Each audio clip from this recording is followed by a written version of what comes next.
Hi everyone, welcome to 8482 Media.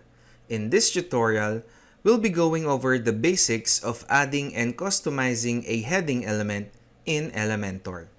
This is a great way to add a bold title or subtitle to your page or post.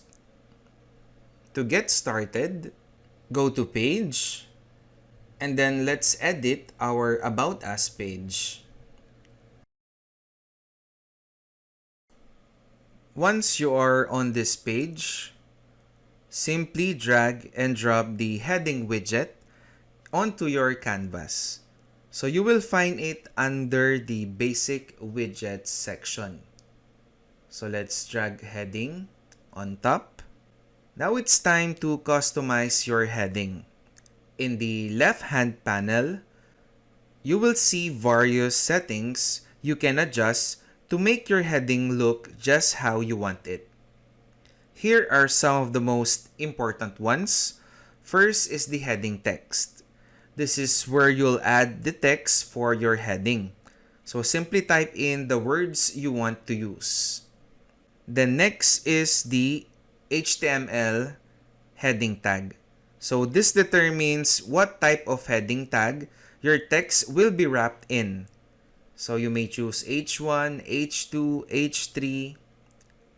So choose the appropriate tag for your content.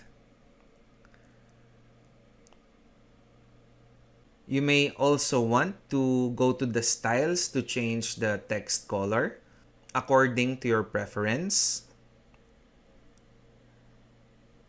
And then change also the typography.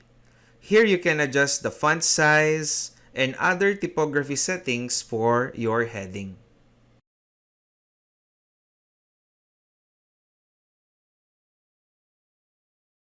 Then for the alignment, let's go back to the content.